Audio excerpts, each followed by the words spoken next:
Anyway, guys, game number 1 of the series is coming up. Let's jump into it right away, shall we? There we go. So we're going to be using purple over here. Actually, we're going to be using red for the purple player. Actually, the MbL is going to be playing in red. So let's start with Mr. Sitaux for his civilization. With Lithuanians, is going to get 150 extra food upon starting the game. On top of that, we also get for Sitaux 1 extra attack on Knights and Lightest units per each relic garrison, up to 4 relics, so up to 4 attack. And 10% faster movement skirm and spear line units. As for the team bonus, they get 20% faster work in monasteries, while MbL, on the other hand, with Japanese, is going to get 33% faster attacking infantry units starting in the field age. As well as a 50% wood discount on drop-off buildings. And that's going to be about it. The rest of the bonuses will be either for water or for water. Anyway, for Sitaux. So let's go and take a look at the map generation. So we see... Oh, wait. What is this? Less than 2 minutes and we already have militias coming out. Wow.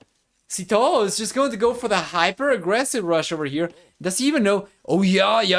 He knows where MbL is. He was actually able to take 2 of the goats, so he knows the general position of MbL, and we'll see what we get over here. But the militias are coming over here, and I think MbL is going to know about it. He doesn't.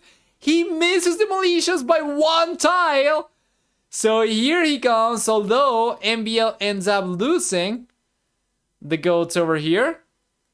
Did he realize about the militias? Because that could very well have been the scouts. Yeah, and MbL was trying to get the goats back. Now he's not gonna be able to do it, and this is really interesting. What do we get over here? What is Sitaux going to do? Is he going to try to lame the elephant?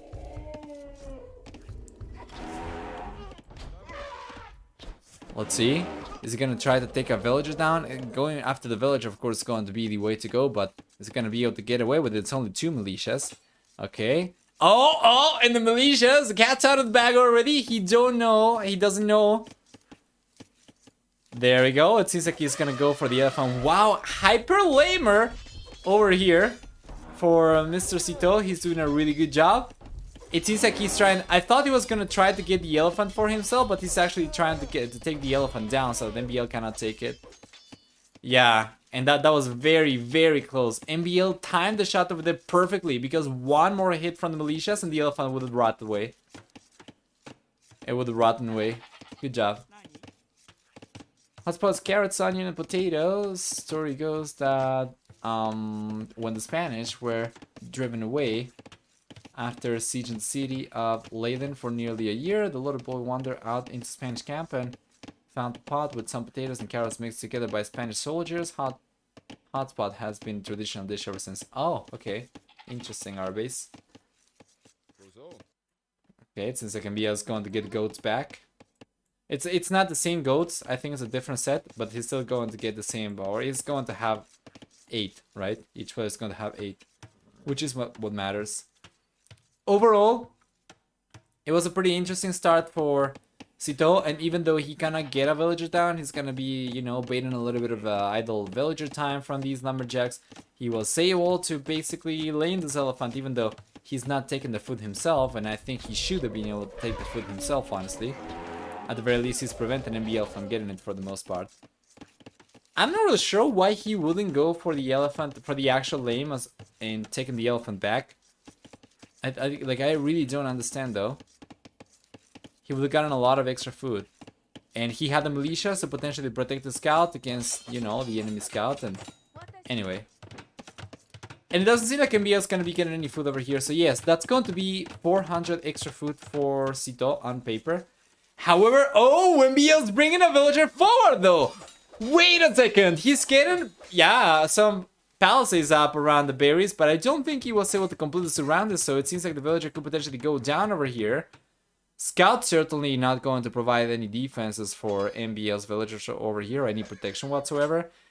And yeah, he might have been able to get the 1 scout over here, though, from Sitaux, but yeah, he's getting the quick walls up over there. That was a little bit sloppy from Sitaux. He should have tried to prioritize the villager and then just bail with the scout. He was on 2 hits, and he ended up losing the scout unnecessarily, and he wasn't able to get the villager down anymore. Now militia's coming out from MbL. It's going to be going for a standard rush. He's already on 20 villagers, so he might very well be going for a Drush Flush. We'll see. Yeah. Villagers walking away. This is very good for MbL, and honestly, Sitaux has, in my opinion, made already a few mistakes. He didn't take the elephant. He didn't prioritize the villager over here. He lost the scout unnecessarily, and he was barely able to get a little bit of idle villager time on the lumberjacks over here. As a matter of fact, if we select the lumberjacks and we go and take a look, you know, they have been almost unaffected by the militias. Take a look at the villagers from MbL over here, for instance, and it's not that much more efficient. Like, they have not been collecting wood much more, like only 21 minutes compared to here, you know. 26 minutes. It's actually been better for MbL because it's got more lumberjacks over there. Anyway, I guess we'll switch over to Socotra again. Certainly seems like it.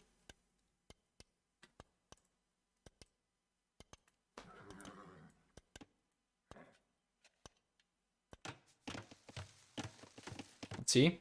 Doesn't the villager from MbL laying the berries have more idle time than two from Sitaux having to batter down the walls? He didn't have to batter the walls down because he didn't complete the walls. He only had to hit the one palisade once, I think, and then he was able to break it. Then the rest was unbuilt.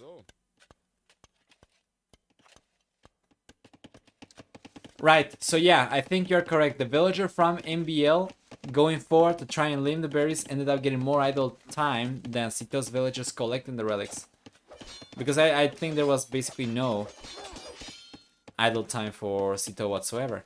Other militias, yes, but this is only one-sided. Sitaux is the only one going for it.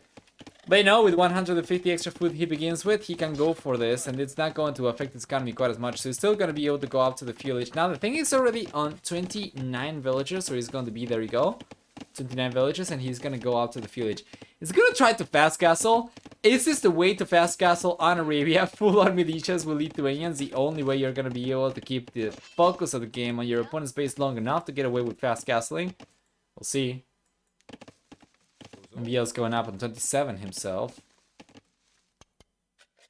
And he's got some more militias coming out as well, so it seems like he's going to go all out men at arms. It's going up significantly faster compared to Sitaux, and remember in the fuel age, these units from MbL already become a lot stronger. So Sitaux's gotta be careful.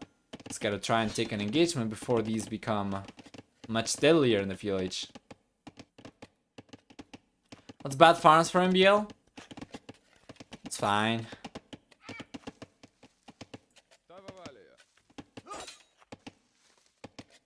There we go. Yeah. MbL's getting a little bit of idle villager time over here.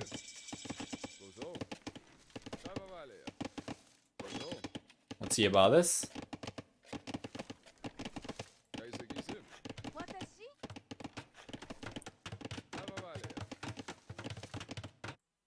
Militia's coming in from MbL. He's got the Manatar's upgrade coming up. So he's got 3 forward, and then he's got some defensive ones, which is going to suffice against these units anyway. Once he gets the Manatar's upgrade, I think he can take the engagement over here, and he can still come out on top of Sitaux. We'll see.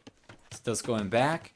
He's got the Albert Axe coming in. He's got the Horse Scholar, but he does not have the Manatar's upgrade coming in whatsoever. And it seems like he's going to end up losing a villager over here. Almost! That one is going down. That one's got to go down. It doesn't! Very good reaction over there for Sitaux. He's getting the quick walls up over here. Wow, and MbL should definitely have gotten a villager over there, but he didn't. So, villager count right now is going to be a little higher for Sitaux even. As MbL got a little bit of extra idle TC time, but yeah, MbL wasn't able to do any damage. Meanwhile, Sitaux's got still 5 militias over here to work with. No Manatarans just yet, but significantly stronger economy compared to MbL. Going to take this. That's really sloppy from Sitaux.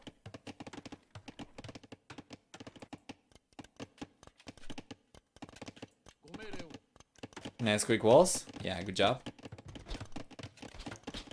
I think MbL might have been able to break through the gate though anyway, but it's just going away. I expect MbL to get some scouts out though to snipe those 1 HP bells. How many do we have? We have a few over here. We have like 2 very, very low HP villagers, then a few extra, not quite as low, but still very weak villagers. Could be.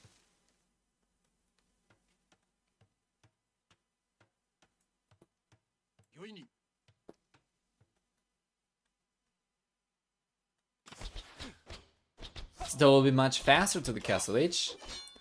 He should be, or I'm not really sure actually, because it seemed like it was going to be the case. He had a much larger amount of food, but the problem is that he doesn't have any food workers anymore. I think he's run out of berries. Yeah, so he sent the villagers over to wood. Now it's gonna have to make the transition to farms. Meanwhile, MbL has already made the transition to farms and he's on a much larger food eco. So MbL's looking a little bit stronger in that regard, but we'll see. Both players going for skirmishers. The archer ranges for Sitaux. Meanwhile, we have one archer range over here for MbL. Two archer ranges actually, yeah. But players went up with such a nasty amount of villagers that they're both gonna be able to afford this right away.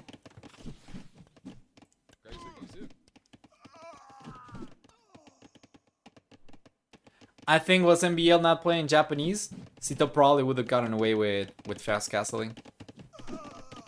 I'm pretty sure.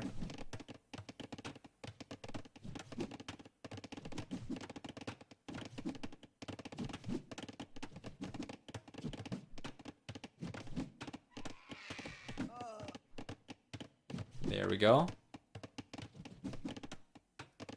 Oh boy.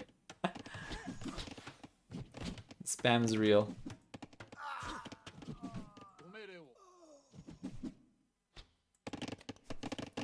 Good job, good defense from Sitaux. Was able to take the archer down from MbL, so now MbL is not gonna be able to keep on putting quite as much pressure anymore. But yeah, still the food situation much better for MbL. It's looking significantly closer to having enough to go up to the Castle Age compared to Sitaux. Sitaux only now catching up in farm production. Now the thing is, Sitaux's gone for Horse Collar before going for the farms, not so much the case for MbL.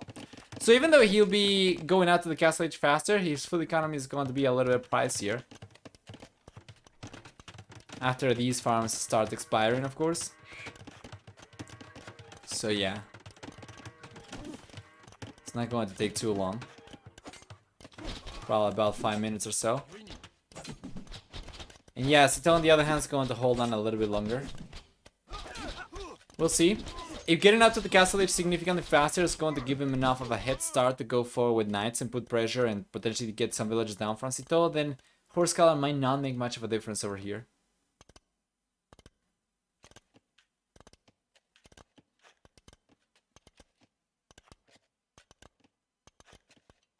There we go. Should be able to go up. And Sitaux doesn't seem like he'll be able to go up to the Castle Age anytime soon. There's a preempted tower over here. I don't think that's necessary for MbL. He's going for it regardless. Sitaux on the other hand is going for scale barding armor. Is probably just trying to get some scouts out to take the skirmishers down. Yes! Sitaux absolutely is hard pressed right now to do damage. If he cannot do any damage, then MbL is going to be in a much better spot after he gets to the Castle Age. And right now, unfortunately, that does not go in favor of Sitaux whatsoever. MbL ends up taking the engagement. Tower's up. Now we should see the red player start pushing out as he gets closer to the Castle Age. Let's just camp in the hill. Okay, respecting Sitaux's reinforcements over here. But the moment he hits the Castle Age, when we get some knights coming out, Sitaux's units are probably going to end up getting cleaned up very, very shortly afterwards. Is there a full field play? Well, oh, this is open. He's getting a villager down. That's gonna be 2 villagers. Maybe. Yeah, he's getting 2 villagers. Good job. Might be able to get a 3rd villager, actually. Is this going to be enough damage, though? I personally don't think so. He does have a very nice villager lead, and MbL's got a lot of idle TC time. But Sitaux needs to go up. He needs to go up, and he needs to survive until he gets up. While MbL, on the other hand, already has a good amount of food. He already has a good amount of gold. He can go for knights, no problem. And then he can go for the crossman upgrade as well. Right now, he's got 12 archers, which is going to be more than enough for him to get some good damage done. 10 of those are forward. There is another tower coming up over here for Sitaux. It's coming up for sure, as MbL was trying to be stealthy over there. He ends up giving away his army. Yeah, and Sitaux cannot do too much over here anymore, but he's already on his way to the Castle Age. So Plan over here for Sitaux is to survive until he can get to the castle age and retain the villager lead. If he can do that, he's going to be in a pretty good spot. He's been on Horse Collar since much longer compared to MbL, who still has not gone for it. So very soon we're going to see these farms start to expire all at the same time. And MbL is gonna have to, you know, refresh the farm significantly more frequently compared to Sitaux. However, he does have Wheelbarrow. So we'll see how that plays out. So far though, no one's really been able to do too much damage. Bearing the 2 villages over here that MbL was, Sitaux was able to get from MbL. There wasn't really a whole lot else that he was able to do, and yeah, Sitaux right now has lost a villager himself. We had like 3 towers for Sitaux, I think, so he's got 1 over here and 2 over here.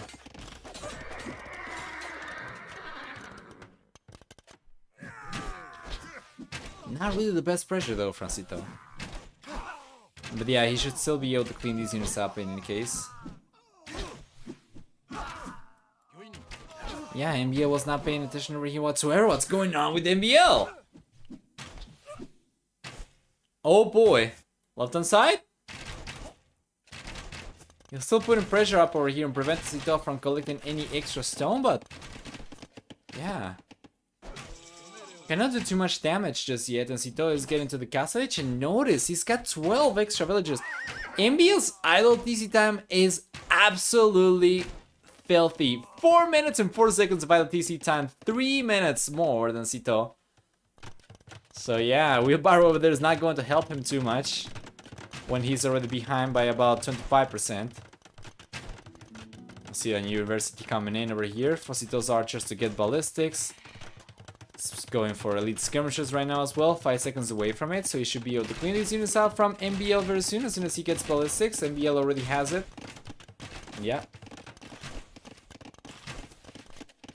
Another defensive tower over here for Sitaux. He's been able to hold on really well. You know, win rate between these players actually was favoring MbL quite a bit, but game number 1 has been pretty good for Sitaux. So far he's lost 1 villager, was able to take 2 from MbL.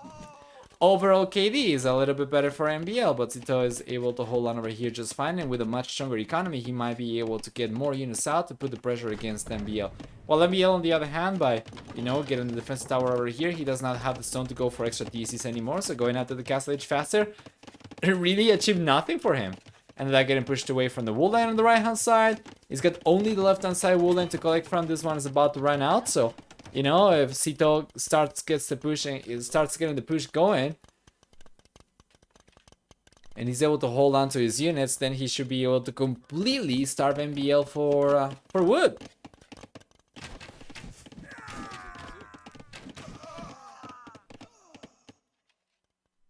Let's see.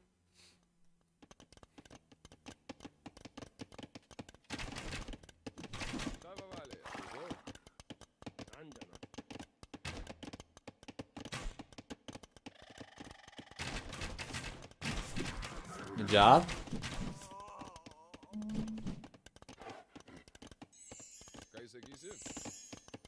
I think MbL expects knights at some point. Might be. Yeah, if he just wanted to reset the HP of his units, he probably would have gone for just 1 monk. You know, he's not contesting the relics, and Sitaux is not contesting the relics either. This counts as a surprise. As you are playing Lithuanians, you want to collect the relics, and he already knows about this one. And he already knows about this one as well.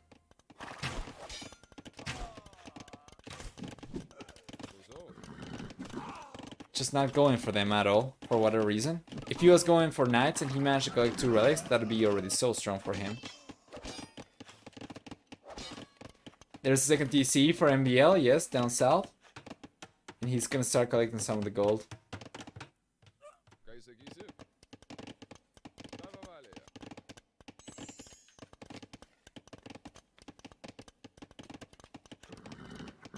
There's another on the hill.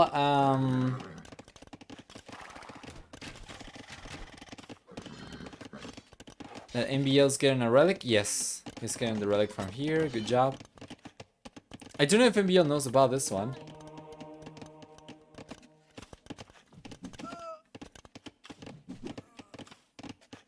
Good pressure. Yeah, for the time being, he'll be able to push the villagers away from gold. This is pretty good. We still have the knights from MbL, but he doesn't have enough. With the hail advantage over here, Sitaux should be able to hold on even against knights just fine. Well, he's not sitting underneath the tower. He's going to decide to go around instead. I don't know if he'll be able to do too much damage, but there's a 30C coming up over here for MbL. If Sitaux manages to, you know, spot it, then he should be able to deny this one. That'll be pretty good. That'll be pretty good for sure. Then he can come in over here, try to break through, and then try to sneak in. So let's see. He knows about the TC. He knows about the TC. He's gonna try to take the villagers. Get him! Oh, he gave way too much time for MbL to finish spell on the TC. Should try to start attacking the units from max distance.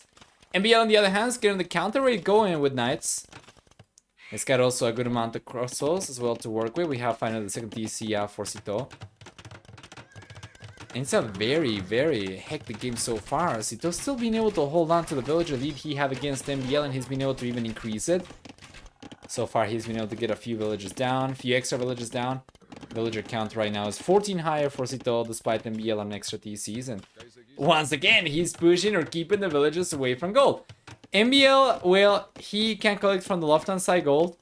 And now it's going to be secure on the right-hand side gold as well. So this one's not going to be a high priority target for Sitaux anymore, in my opinion. He needs to keep on roaming around. If he can split this army up and just try to keep on putting pressure, that's going to be good. But, you know, because MbL's got a good amount of military units, splitting the army up is going to be risky. So he's just trying to stick to one big army over here down south.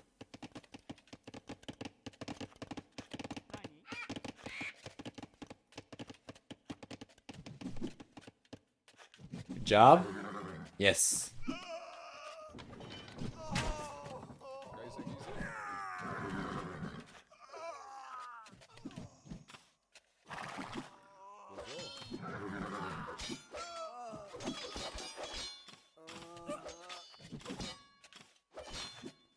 There you go. Yeah. Skirmishes are getting cleaned up. He divided his army up, and he ended up getting cleaned up. Now the archers are going to go down to the skirmishers as well. So MbL is able to stabilize. Now the thing is, he needs to catch up. He's still 13 villages behind.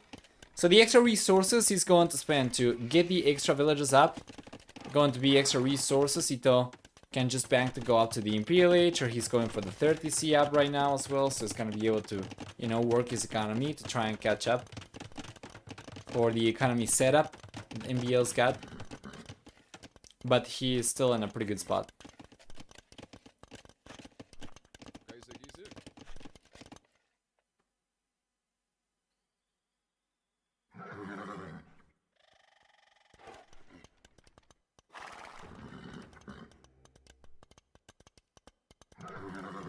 There we go. 4 barracks for MbL?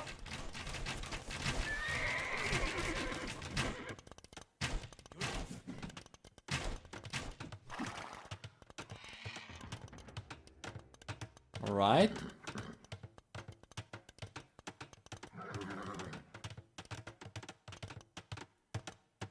I am not really sure what this is going to be about. I think this is the second barracks for him.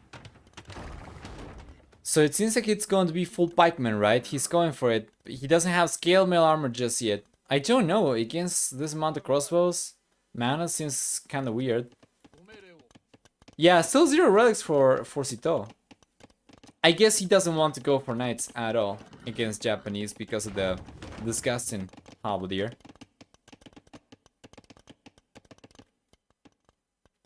Still about 13 extra villages, 14 extra villages for Sitaux. Good amount of archers over here, and he got another one. How many villagers is Sitaux going to end up getting this game? It's just been amazing for him. Lost a single one, it's taken 14 or 13 rather so far from MbL.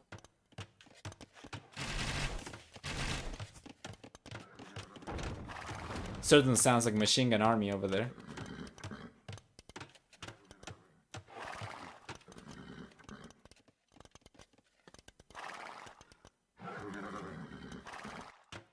For Siege Workshop coming in for MbL. Well, Sitaux on paper has got vision of this. He's going for some stone right now. Let's see if he's going to do anything about it. Castle coming up forward. Alright, this castle is going to be protecting the secondary gold. He should know about this. Does he have his own siege workshop? He does. He's got a Magna, but Magna's forward, so he won't be able to defend against this whatsoever.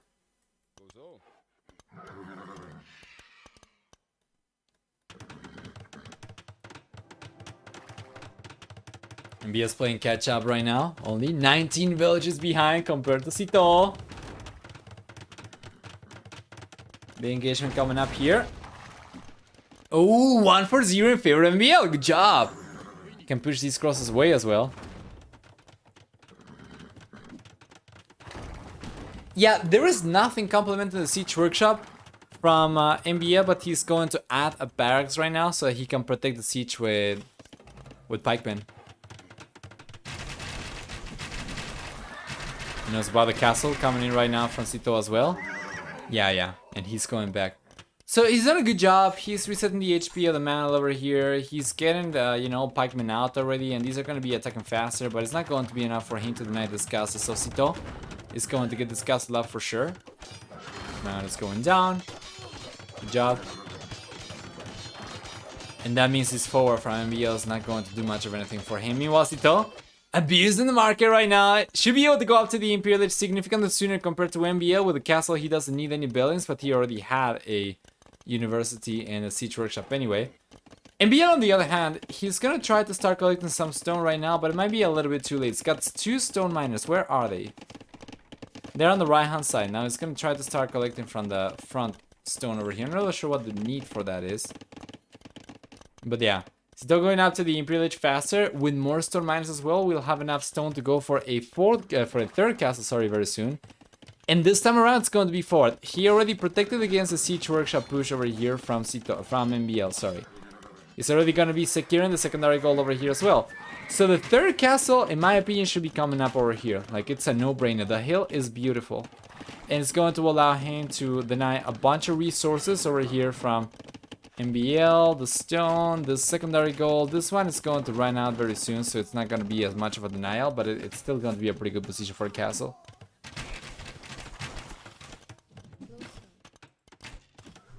Let's see. Nice Magna shot. Very good reaction though from MbL. He's got it. He should be able to take this one. Hey, full chat. Welcome back. So 3D, yeah. We got it now.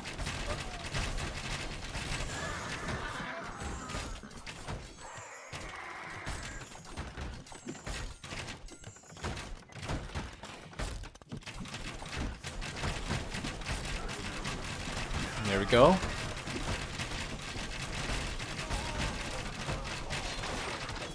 Yeah, ram push over here from MbL. He went for a second siege workshop.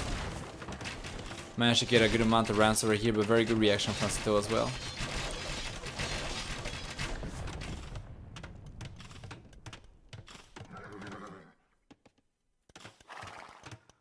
There we go. He's got almost enough resources to go for the castle. He's bought 100, so he can go for it. And where is he going to place it? He's going to go for the castle on the left. Sitaux is working on the chain of castles. He's working on the network of castles over here. Wrong game, but it's still going to be pretty strong.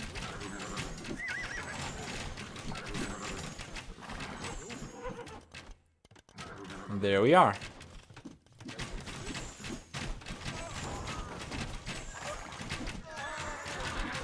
Two relics for both. Finally, Sitaux's been collecting relics, yes. Overall population significantly stronger for Sitaux. MbL is going to be in the Imperial Age very soon himself. He's going for his own castle. Now it's going to be right where I wanted Sitaux to go for the third one. We have Bracer. We have Chemistry coming in right now as well for Sitaux. And overall population still significantly higher. He's got almost 40 extra units. Most of which are going to be extra villagers. He's got only 9 extra military units. But yeah, two trebuchets coming out right away. Did he know about the castle? He knows about the castle now, but he was going for preempted trebuchets anyway. But he might be able to deny this one. I don't think he's gonna be able to do it, though. The castle's coming out for sure, and it is. So Sitaux is gonna have to bail.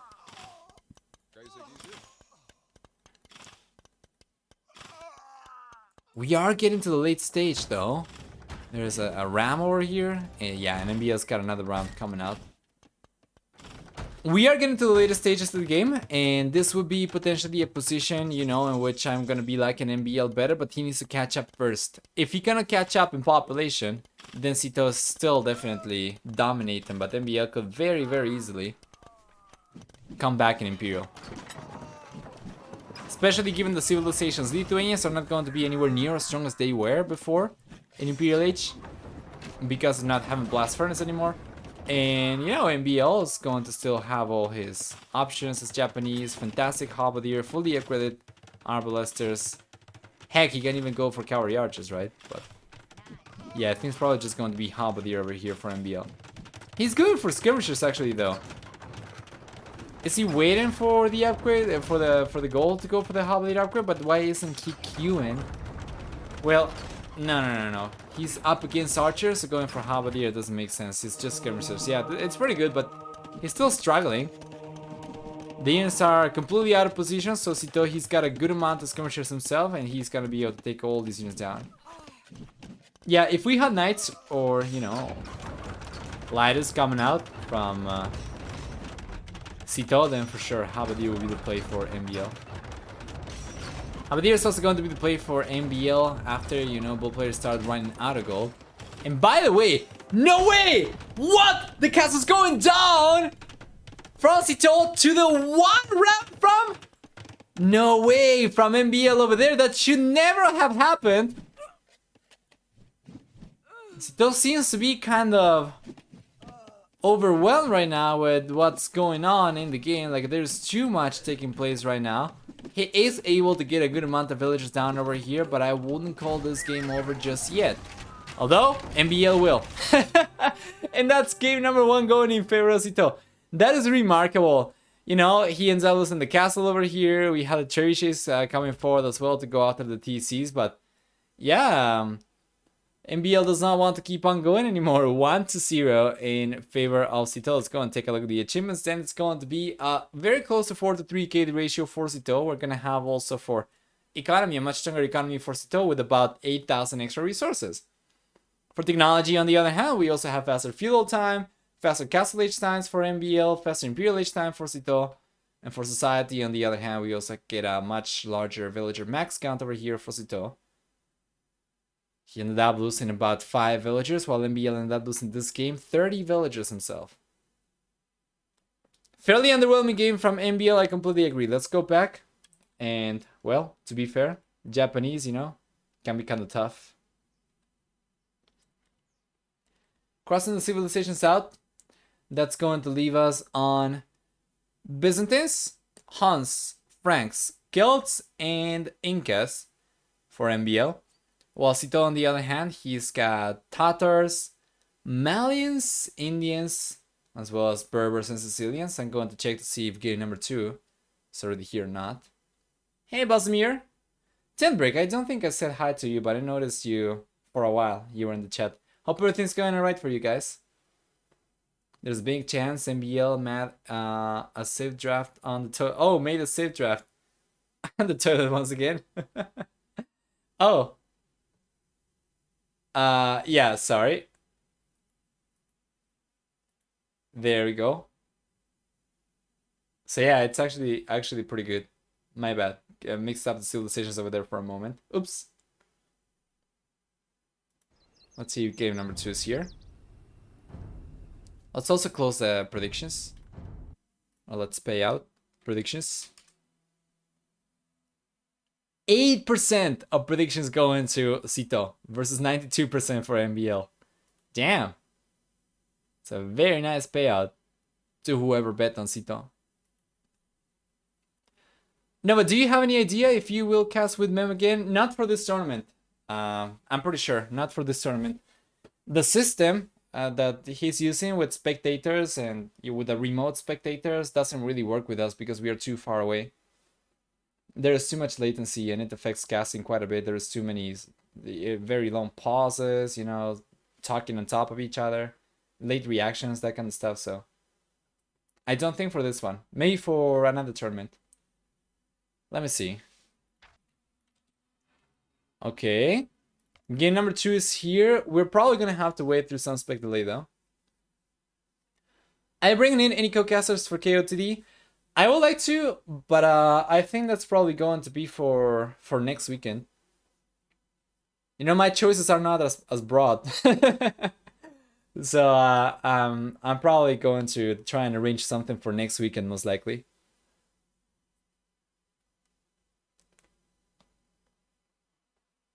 Let's see. For the next matchup, by the way, it's going to be Byzantines versus Tatars. We are 10 seconds away from the game. Let me open predictions once again. Who wins game number 2? You have 5 minutes. You can start betting right now. And while we wait for the game, Byzantines versus Tatars, I'm going to check real quick to see what the win rate is for Byzantines against that civilization. 0%.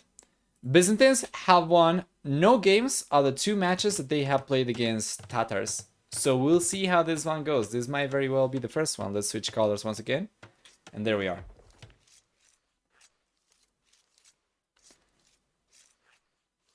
Oh, thank you, Whiskeyful. Very much appreciated. And thank you for your kind words. If I could cast it, I would just constantly ask you where to put castles and towers.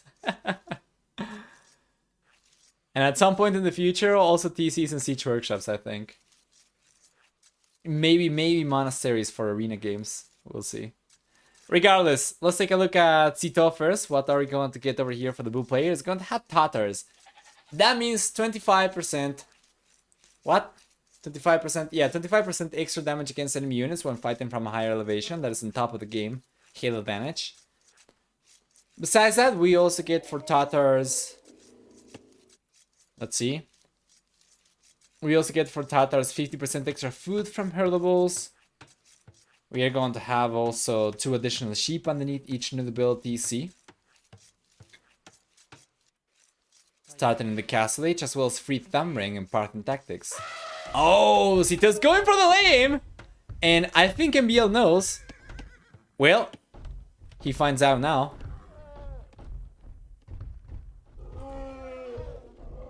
Let's follow the unit. So yeah, for the team bonus, Sitaux is going to get 2 extra line of sight on cavalry archer units. While we watch over here what's going on, we can take a look at Byzantines bonuses. So first off, Byzantines are going to get 10, 20, 30, and 40% extra HP on buildings, depending on the age. We're gonna have also... Oh, that was so close.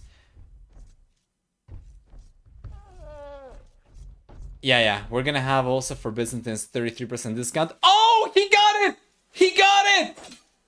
What a legend, Jaws! As Sitaux was bringing the villager. Yeah. MbL was able to deny it. It is so close because it's not a constant distance from the elephant that you gotta stay, you know, within. Rather, you gotta see which tile the elephant is on top of, and that's going to affect how many extra tiles of vision it's got. So you can be at the same distance from the elephant like 100% of the time, but depending on which part of the tile the elephant is, your scout may be out of sight. Which is kind of awkward, and Sitaux actually got lucky because he almost runs out of the line of sight of the elephant a few times over there. That was so close though. Now his scout is almost useless. Gonna have to use it only for vision, of course. Yeah. Anyway, besides that, Byzantines are also going to get a 25% discount on Skirm, Spear, and Camel Rider units. As well as... what else? We're gonna have also for Byzantines free Town Watch, free Town Patrol. For the team bonus, their monks are going to heal units 100% faster. And that's about it. I don't scream about stupid stuff like making knights as Vikings against camels or having 20 minutes of idle PC time in mid-castle age. Pros will never do that stuff likely, right?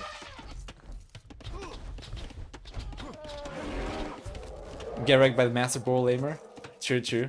Second elephant's down over here for Sitaux, and yeah, MbL ends up collecting the elephant himself as well. Let's go and take a look at the map generation then. Starting with Sitaux, what do we get over here for the blue player? First off, it's going to have the main gold on the left hand side. We have the secondary golds on the right hand side. And we have the main stone on the right, secondary stone on the left. It should be fairly straightforward for him to wall, especially given he's already started placing the layout for it, like the foundations for the walls. from here to here, here to here, and here to here. If he goes for something like from here to here and here to here, it shouldn't be too expensive, and he should be able to secure a lot. It's very close to the corner of the map, so might as well take advantage of it. 1, 2 wool lines he'll be able to secure, plus 2 golds, and the stone if he goes for something like this. And the berries, of course. Uh-oh. Sitaux getting housed. Ah. Little bit of idle TC time. He's got militias coming forward. MbL on the other hand, yeah. He's going for his MB walls. He's got the main goal forward, so might as well protect it by going for a small lump of walls over here.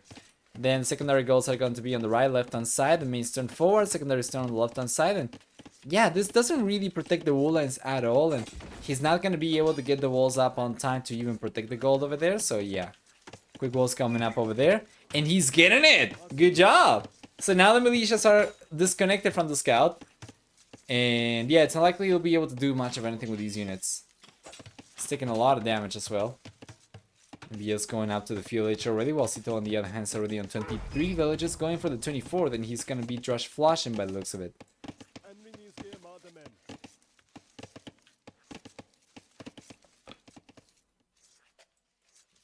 See? By the way, guys, does MbL stand for MbL's name? I know that he's Morton, but I do not know his surname, his last name. Nor do I know his middle name, but I wouldn't be surprised.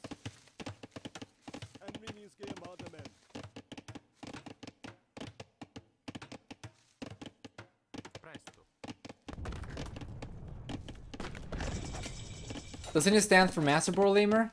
No, I don't think so. I think that's something people came up with.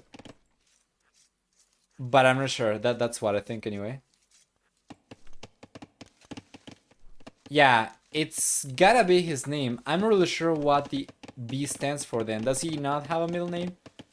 Well, anyway. That would have been like extremely creative if he actually came up with the B just to morph it into Master Borlamer, while also retaining both his initials in there.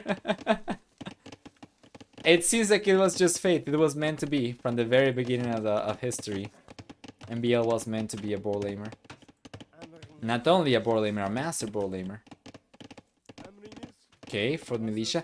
Faith militia coming in for Sitaux. It's like we are getting a game 1 again.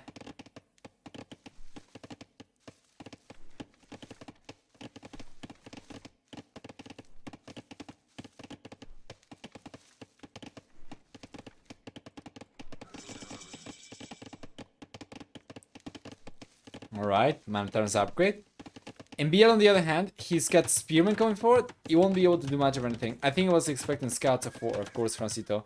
We take a look at the scouting information. He should have known about the gold miners, so I'm still fairly surprised that he's gone for Spearman anyway. Wow, nice quick walls over here from Sitaux. Well played. He can get the archer range up on time. Good job. Manatar's coming in right now. He was able to push villagers away from berries. And that's pretty good. Sitau's playing really well so far. Be good stand for Bass. It could. Man, yeah, you know, with Manatar's over here, the threat is certainly real from Sitaux, and MbL won't be able to keep on collecting fruit from here anymore. It's gonna have to make an earlier transition to farms, which is going to be super unfortunate. And Sitaux, on the other hand, well, he's going for the blacksmith right now. He's got skirmishers coming out. Now he's going to make a switch to archers, and he should be able to defend himself against whatever MbL sends forward. Basically, MbL's got only archers coming in, and yeah, Sitau's already going to be well equipped to deal with it.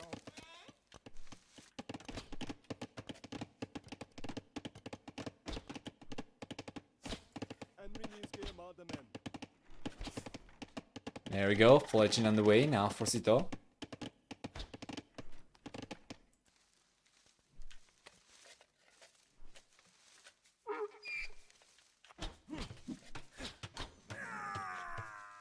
Nice. Yeah, and he's going back.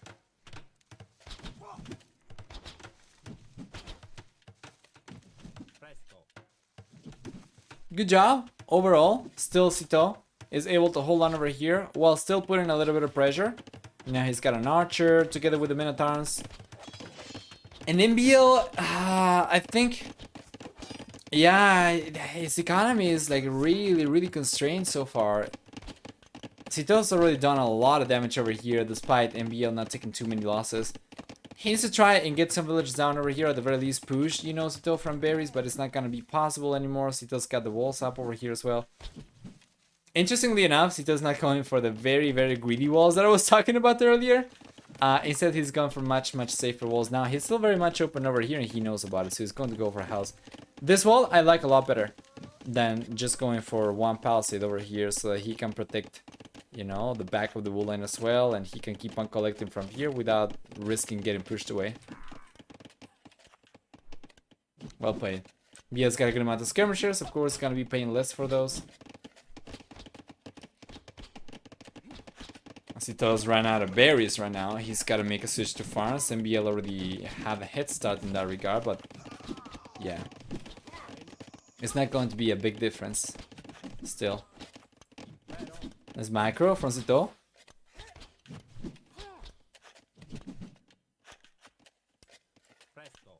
Stuff.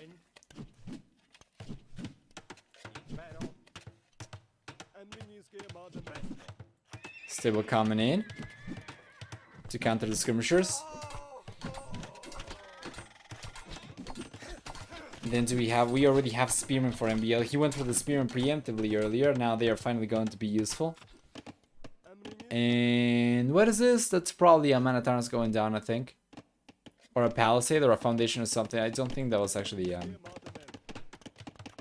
Might have been Archers too. But yeah, so far 0-0 eco KD. So still pretty good position for him from Sitaux, sorry. Scudmore Fruit Workers right now. MbL's going for Wheelbarrow, but I think MbL over here is going to end up getting cleaned up eventually. We have the defender's advantage for Sitaux. He's got the scouts coming out already, so he should be able to hold on against skirmishers just fine. And then he can take on the archers with his own skirmishers, so well played. Yeah, splitting the army over there was the demise of MbL's push. Now the scouts out, or coming out from Sitaux, he should be able to hold on against skirmishers just fine. We see a preempted tower coming over here for Sitaux. Honestly, I don't think he needed it. I think he honestly could have fought with villagers only. And then he could have saved the resources to go for extra TCs later on, which with the towers you certainly want to go for. But yeah.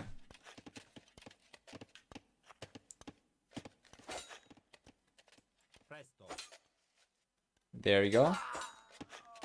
Tower did a little bit of damage over there. Got 2 units. Yes. I think he could have fought with villagers until the scouts came out. I think he would have been able to clean that up anyway. Certainly don't think the work that it did was enough to justify going for it over having the stone available to go for TCs. But check that out. MbL's going up to the castle significantly faster. He abused the market left and right. Selling stone, buying food, selling wood, nuking his entire economy to go out to the castle age faster, and Sitaux seems like he's gonna be kinda stuck in the fuel age for the time being. If he wants to use the market, well, the prices are not going to be quite as good anymore. And yes, I mean, doesn't have stone to sell anymore, right? I would even have liked for him to have sold the sun to go up faster. Oh boy. This is actually pretty good for MbL. LT standard sum around is going to be about the same for both players though, so MbL is not looking anywhere near as bad as before.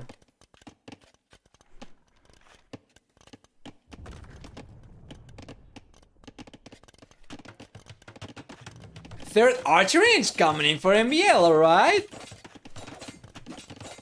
Full archers is going to be full crossman play over here by the looks of it. Probably getting pushed away from the wool lines for the time being. Though, very nice split over here from Sitaux as well on the right hand side, and on the left he's going to be pushing MbL away from both. Good job. He's going to be able to get a villager down though. I don't think he will. But this worker efficiency for these villagers is certainly been much better before. Getting a lot of idle TC time, a lot of idle villager time, sorry.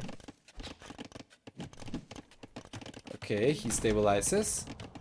and goes back. He's gotta wait 1 minute and 50 seconds until he gets to the Castle H himself. So far, MbL has been able to push Sitaux away and hold on over here. But if you're gonna do any damage, then Sitaux will be getting to the Castle H on an arguably stronger economy, as he's going up on a larger amount of villagers compared to what MbL had. So yeah, with Bloodlines and Scale Mail Armor coming in, or Scale Barded Armor coming in for Sitaux over here, it seems like he's gonna be going for Knights or Scouts, like Cavalry. There's another tower coming up over here for Sitaux.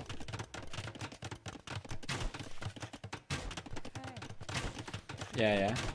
If he hadn't gone for Scale Barded Armor, I probably would be expecting Cavalry Archers, but no. It's just going to be full Knights. Good job.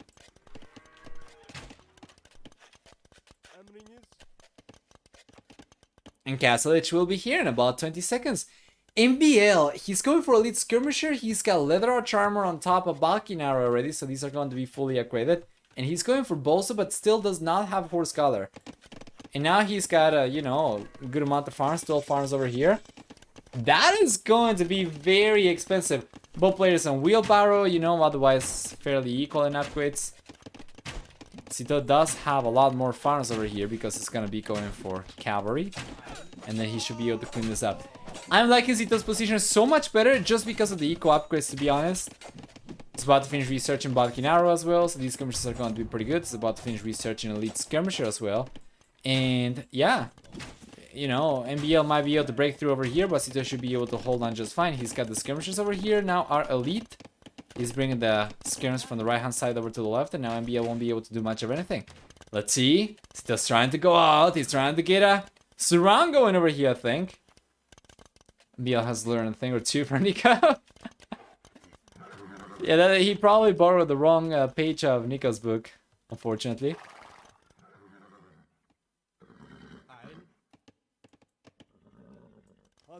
Yeah. He should be able to get a good surround going over here. He doesn't know where the skirmishers are, but he knows that they were around here before.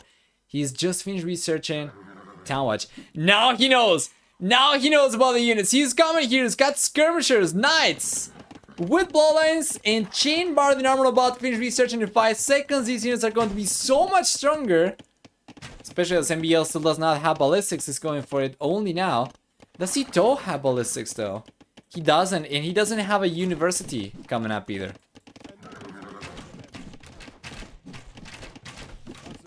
Good amount of knights. Good job. Yeah, this is actually a very, very good trade for Sitaux. Here he comes. He's gonna be fighting uphill over here for sure, but the camels are going down, no problem. And then he can try to get a surround going against these units, but he's gonna be able to clean the units up. We'll see. It's a very good amount of skirmishers over here still left for Sitaux, and he's not really taking too many losses. Only 2 knights left, but he's bringing 2 more knights forward. And yeah, he cleans this up. What a great performance from Sitaux. Extra villagers, wheelbarrow, Boso. Alrighty. Horse Scholar still. MbL does not have Horse Scholar. Behind in villager count, and yeah, military value significantly stronger for Sitaux as well. He goes forward with a, yeah, there we go, a 4 siege workshop.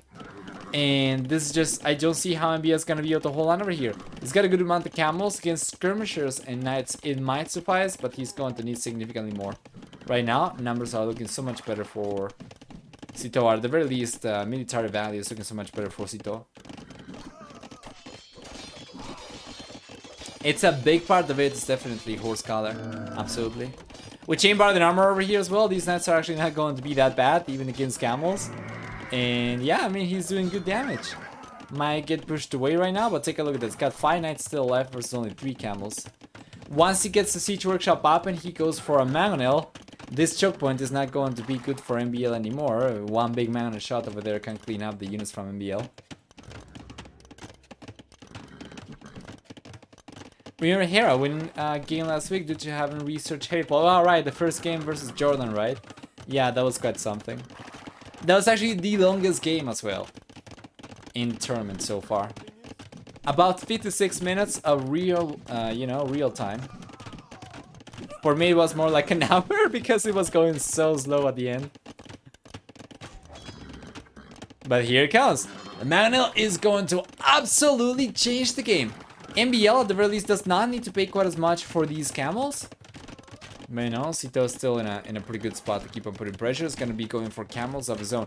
Now, he's paying full price, of course, but these are significantly stronger. With Bloodlines, they are, you know, 20% higher HP compared to MbL's, and he's still on Chain Bar than armor, and he's got Forging right now, which MbL's got neither of.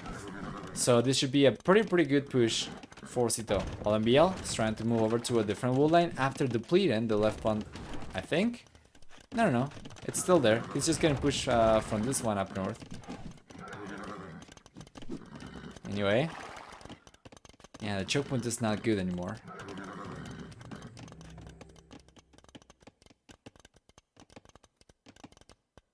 Just grind. Absolutely. Hey, Fortune's coming in for MbL. But Heavy Plow is here right now for Sitaux as well. It's got more farmers. And the farms are going to be significantly more cost efficient as well for Sitaux right now as well.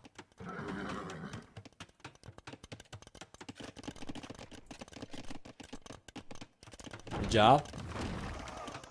You can see he's done some eco balancing. He does not have all the farms working anymore. Some have expired and he's not refreshed them at all. That's a really good attack round. Wow, that was a really good attack round. Actually managed to chunk a lot of HP out of those camels. There we go. The man is staying up for the time being. Now he's gonna try and get the engagement with a lot of knights over here. HP pool looking significantly higher for Sitaux, but it's gonna be able to get the engagement. I think so because the numbers. MbL gets completely flattened over here. We still have a great amount of knights in Sitaux. He's pushing over here. Might not have the mantle anymore, but he can go for another one for sure. It's just not going for it. Does not have the gold. And yeah, getting the mantle over there is going to, you know, buy MbL a little bit of time, but not too much, I think. MbL should still be able to take these down. Will he though? Wow. We have a good amount of skirmishers actually. Okay. Yeah. Sitau's getting pushed back. Take a look at this economy though. He's got almost enough food to click up to the Imperial. He's got a second TC coming up over here as well. Very nice. Third TC coming up on the right hand side as well. So he's gonna be securing a neutral goal. It's not even his secondary goal.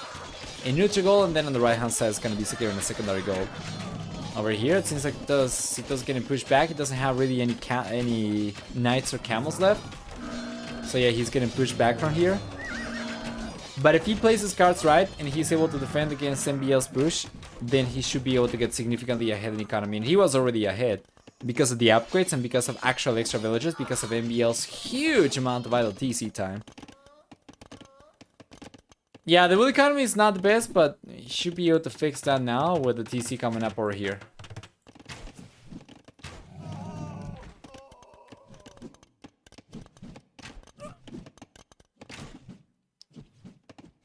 Near then can push against the enemy hill.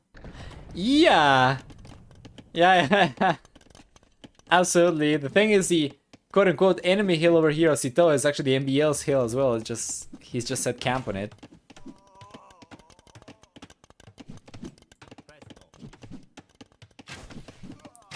Good job. Interesting that Sitau's not gone for ballistics whatsoever though. He's got the university already up. He's probably just forgotten about it.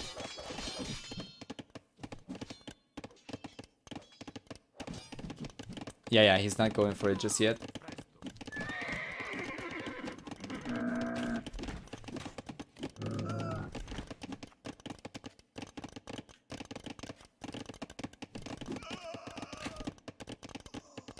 There we go.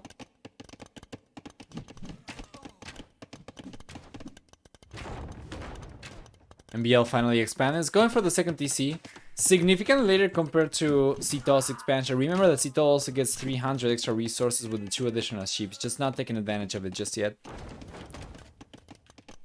Doesn't have enough food to click out to the Imperial Lich anymore. But this economy is going to be significantly stronger. It already is significantly stronger compared to MbL. With 20 extra villagers so far and a lot of pressure coming up over here. If you're in MbL's position, you want to defend over here and just try to go for extra villages as well, because here, you know, you've just been playing catch up if you don't get ahead in economy, and for all MbL knows, you know, Sitaux might be on just 2 TCs himself or 1 TC still. For all MbL knows, he can still get ahead. This engagement should be going in favor of Sitaux, I think. He's got more units, yes. The mana's there still as well. So yeah, wow, that wasn't even close. That wasn't even close, and you gotta wonder why MbL even tried to take the engagement over there. But if MbL tries to stop production for a bit and goes imp after this fight, we'll go into imp right now. It would be really bad. He calls a GG over there, and Sitaux's going to end up taking the game for a partial score of 2-0. Well, let's go and take a look at the achievements, man, because that was very clutch from Sitaux. 2-0 against MbL is not really a result that I think a lot of people would have expected, especially after game number 1 predictions were looking so one-sided for MbL. And guess what? Game number 2 predictions so one-sided for MbL as well, and now whoever bet on Sitaux is actually getting filthy rich. For the achievements over here, we're going to have a very close to 2-to-1 KD ratio for Sitaux, with a much smaller army peak. However, a much stronger KD, of course. You can see current versus total army. He ended up losing about 91 units, I think. Meanwhile, MbL, on the other hand, he ended up losing about 168, I think, units for military anyway, and for economy. Stronger economy for Sitaux in the end. Surprisingly enough, only about 400 extra resources. I was really expecting Sitaux to be like, at the very least, like 2,000 resources ahead. So I'm not really sure what that was about. Overall, though, faster fuel and castlage times for MbL, and for society, significantly stronger villager max for Sitaux. Let me go back a little bit and take a look at the worker efficiency so far this game, because it's so awkward that Sitaux was not, you know, head and shoulders above MbL. Yeah, it seems like gathering efficiency was higher for MbL. He ended up collecting for half an hour longer, collecting resources for half an hour longer compared to Sitaux. Just as Sitaux's extra upgrades, you know, allowed him to get more bang for the buck, so to say. It's kind of awkward still, though, because we should have had a lot of extra villagers, though, for Sitaux for the majority of the game. Yeah, this is really surprising, actually, that MbL was able to keep up like that. Damn.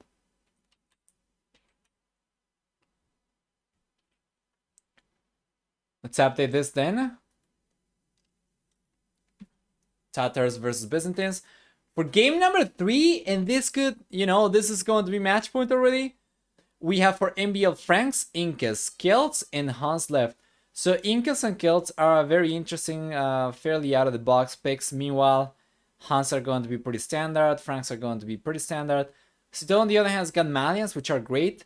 He's got Indians, which are alright. And then he's got Sicilians and Berbers, so Sicilians are amazing. And I'm hoping he's going to go for it for game number 3, but if he doesn't go for it, then it's going to be an incredible civilization for game either number 4 or 5. So yeah. Hope MbL picks Franks now. Alright.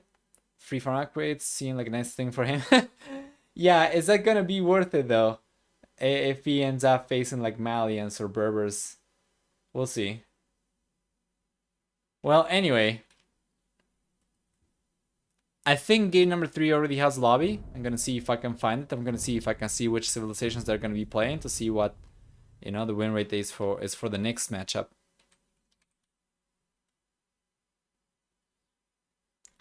Yes, they have a lobby, but the game has not started just yet. Okay, it's on right now. We're probably going to have a little bit of a spec delay.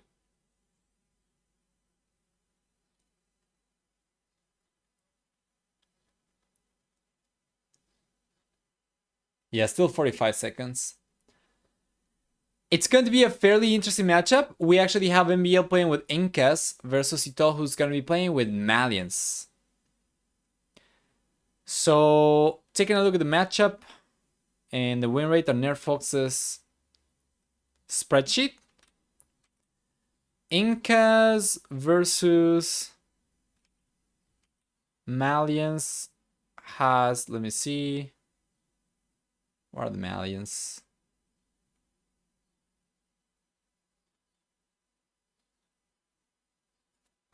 Okay, it's going to be the first matchup for Incas and Malians. We haven't had this one before in the tournament.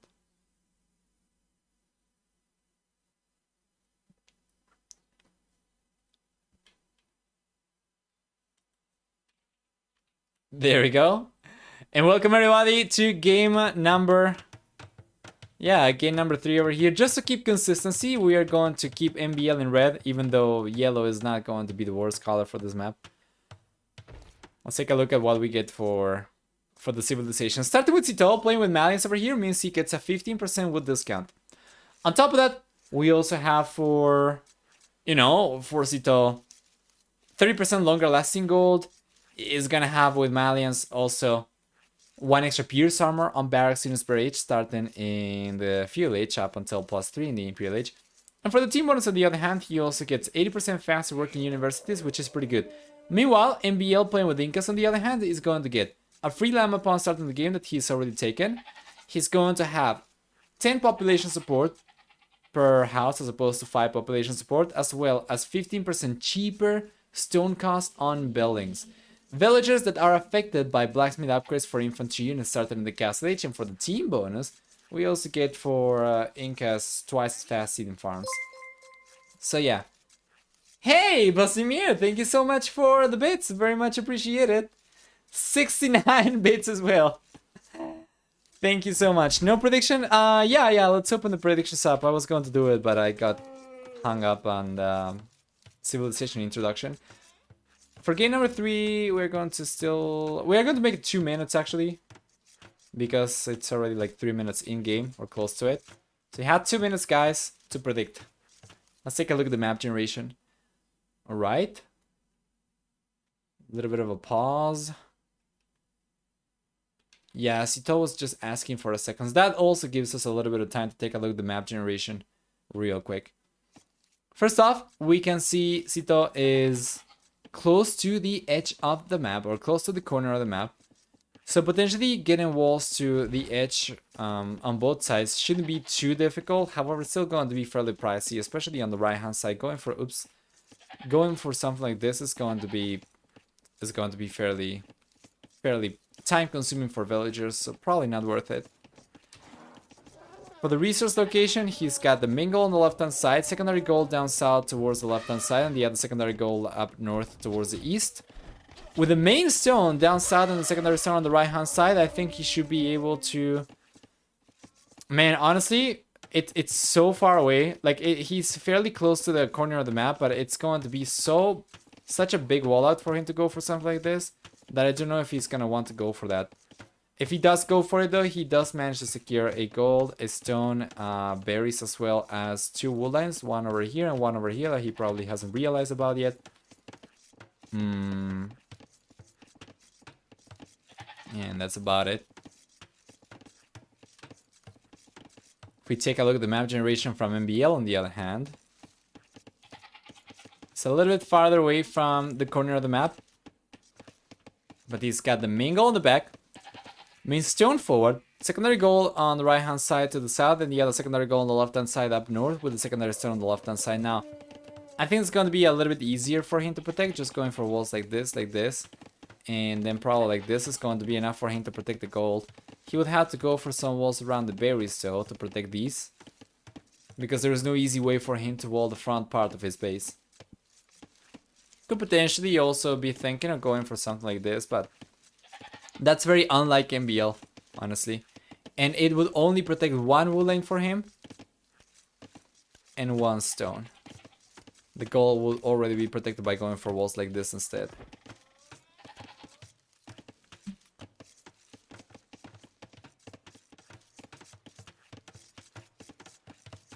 He's the guy to pull out the reverse sweep, but I'm hoping for the power move from Sitaux. Okay, by Sitaux. So you're betting for Sitaux 3 times in a row? Or was the second game just the first time for you? Lucho's coming in for Sitaux already though. He's just kept on going for it. And MbL's reacting. Yes. A little bit of idle villager time over here. Good job. Wow. He's chipping HP away from the villager. Yeah. These guys at this point already have loom though. Okay, second one was your first. I see.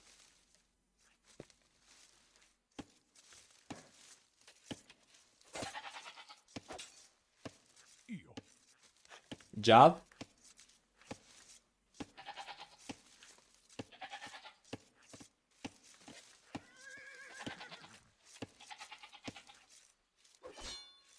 There we go.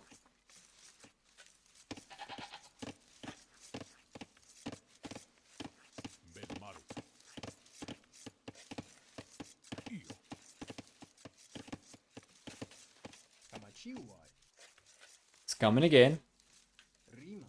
Yeah, I'm very interested in the villagers from MbL, just to see what the efficiency is like. To see if these are gonna be worth it. Getting a little bit of idle time is not going to be enough. You need to get, in my opinion, at the very least, like 8 minutes of idle villager time over here for it to be worth it. And unfortunately, you know, it's not been that much. Not even close. So I don't think that was worth it at all. Meanwhile, there's a counter rush coming in over here from MbL. It seems like it's going to be more successful, and he gets one villager ready from Sitaux. Blue player is going to be the first one to go out to the fuel H, but with one less villager compared to MbL. Alright. Good job.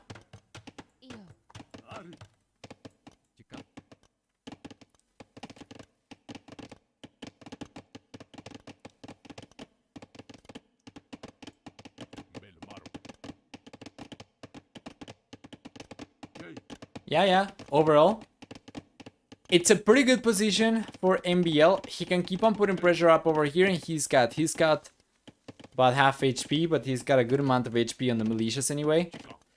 So he should be able to get this engagement at the very least until Sitaux gets to the fuel H. After Sitaux gets to the fuel H, then the scout's going to be significantly stronger for him, and he's got higher HP compared to the scout from MbL. In any case, he's got the third militia already out as well, but it seems like he's gonna go forward instead. Yeah. Manaton's upgrade. He's going for double bit axe. The interesting thing though is that he's not going for the walls now. He's going for it. Very interesting. Connecting both woodlands over here by the lumber camps. Or well, close to it. Doesn't seem like MbL will be able to do much damage over here anymore, and he realizes about the walls coming up right now. But is he gonna be able to get another villager though? If he can block the villager with the scout, he might be able to get it. And that was close, but he cannot do it anymore. So good job from Sitaux. Meanwhile, we have Minotaurs over here already, but he struck with the first one, with the 4-1, before getting the other two on the way. So he cannot really do much. Meanwhile, over here, Sitau's gonna try to prevent the walls from coming up, and MbL is unable to get these up, so now the woodland's going to be exposed. The scout's still in a good amount of HP. Just trying to prevent the walls from coming up, and the Minotaurs are coming in here. Good job. He might be able to get a villager down from MbL. We'll see. The engagement over here is going to result in a loss for MbL already in terms of economy, and that's going to be another villager going down. That is so good for Sitaux. He's getting another one. 3 villagers down so far. And you know, Sitaux might get a little bit of extra idle TC time, but he should still be 1 villager ahead right now. Meanwhile, MbL cannot do much of anything over here anymore. He's going for the Manatan's upgrade, but what is that going to do against the palisades? Not much. Especially with the archers coming out right now, it's unlikely MbL will be able to do much of anything, so he needs to cancel the upgrade. Otherwise, it's gonna be just wasted resources. Still going for it, and he's even queuing a spearman. Oh, actually, sorry, a scout. He's going for it still. Wow. That is really bad. MbL is just wasting resources. What is he going to do with Minotaurs over here? He went for additional militias. Yeah, 5 Minotaurs against archers, still going to be just as useless. Blacksmith over here. It's very, very unfortunate for MbL. I feel like he was kind of committed. I think he felt like he was kind of committed. So he just stuck to the upgrade, but honestly, it's just a little bit of extra resource he could have just saved. I think Minotaurs plus skirms can still work out fine for MbL. We're probably going to see some skirms coming out from Sitaux, yes, as well. So I think it should be fine too. I think Sitaux should be fine in any case. We'll see. There's a defensive tower coming up over here. Fletching's coming in for both players. A little bit sooner for Sitaux, just barely.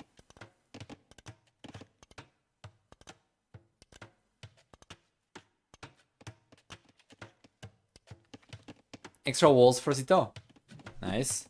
He notices about the skirmishes right now, and the tower gets denied for the time being. Delayed.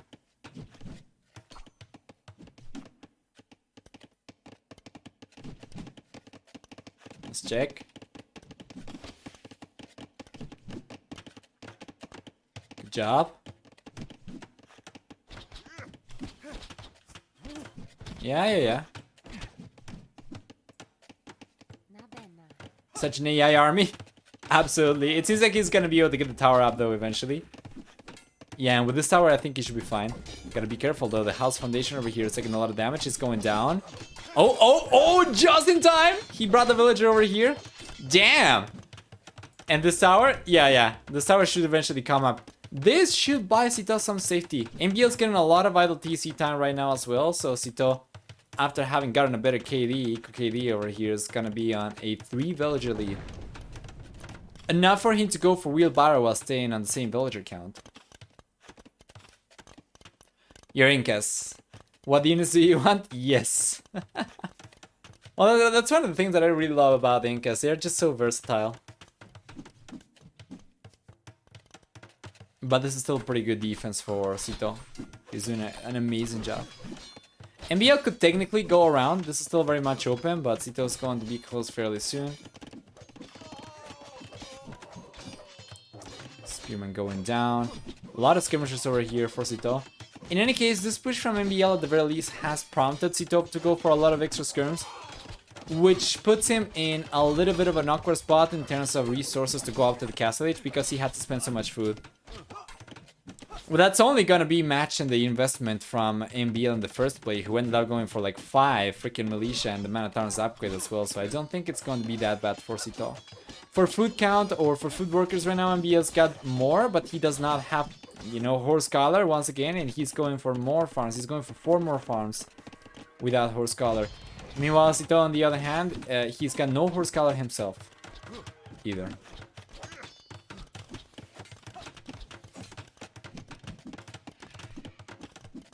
Has the stream gone very blurry for anybody else?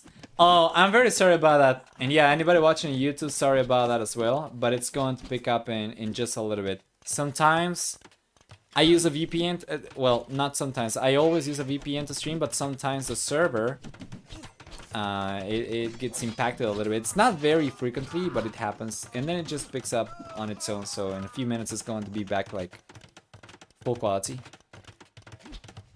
Yeah, don't worry. It wasn't you. It's not you, it's me. MbL, good amount of resources, might be able to go up to the castle age very soon. While Sitaux, on the other hand, well, not so much. I'm kind of wondering if MbL is going to try to use a market, sell the stone maybe. He's been doing that, or everybody's been doing that very frequently, but yeah, it doesn't have the wood to go for a market, so it seems like he's just going to be saving. Meanwhile, Sitaux, on the other hand, he's got a market already out, but he cannot really sell much of anything, as he already... He even had to buy a stone to get a second tower up on the left-hand side.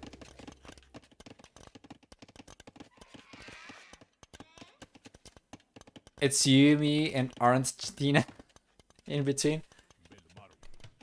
Oh man, the milestones cannot hit the channel soon enough. I cannot wait to move out as soon as possible. Gotta be honest. Let's see about this. Alright.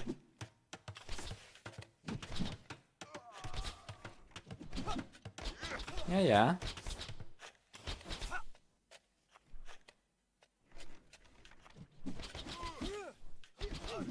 Let's see. Castle H is on the way for both players right now.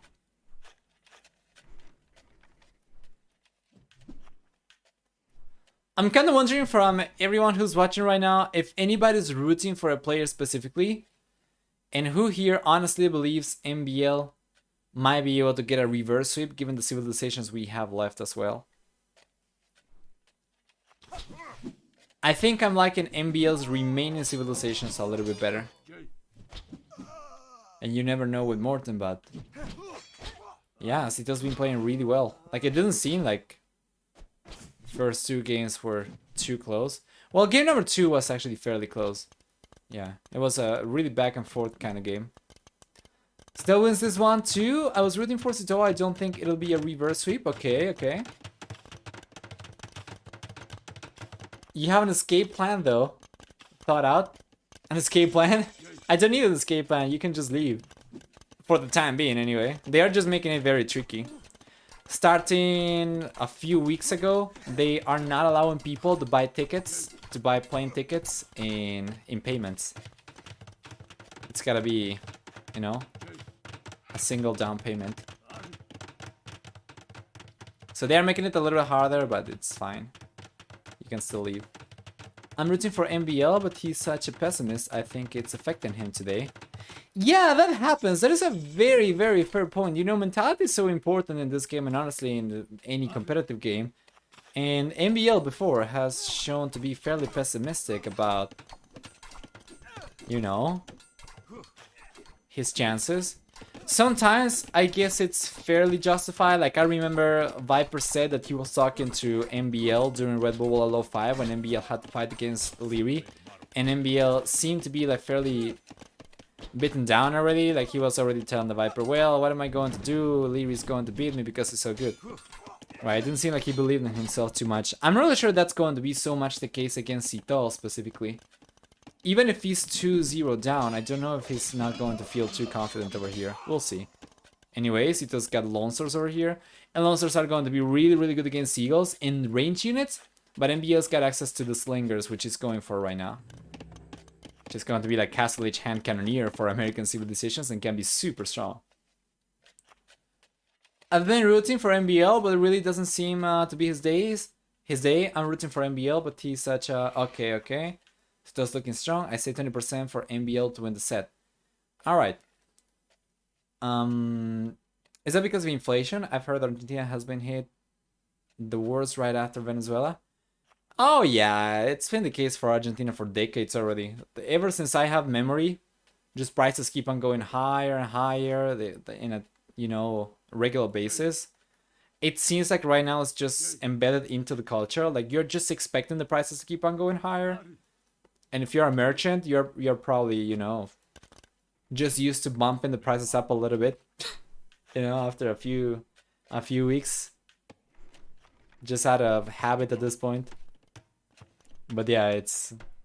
I don't think it's because of inflation. I think they're just trying to prevent people from leaving the country too much. Because there's been a lot of... Well, leaving the country, honestly. I'm not the only one thinking about it. I just don't have the means to leave right now, but as soon as I do, I think I'm going to do it. Conversion coming up. A lot of upgrades coming in for MbL as well. Lone Swordsman, he's going for, you know, supplies as well. So he's gonna be matching Sitaux for army composition. But take a look. That's a lot of idle villager time over here for MbL with the TC garrisoned over here fully. That is 15 seconds. Or actually, 15 villagers not working at all. Damn. A lot of extra villagers going down. Man, MbL's dropping villagers severely.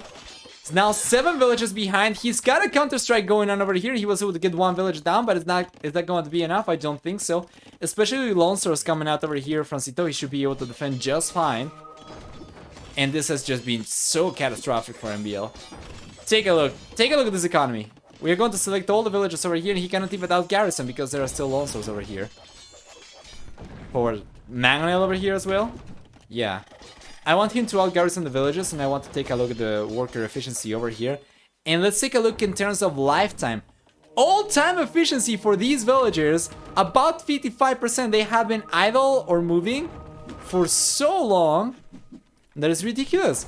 2 Mangonels over here. Sitaux is starting to look a little bit stronger than just a few minutes ago, and yeah, MbL is just gonna be relying on the monks over here. I'm not really sure if that's going to suffice though, to be honest.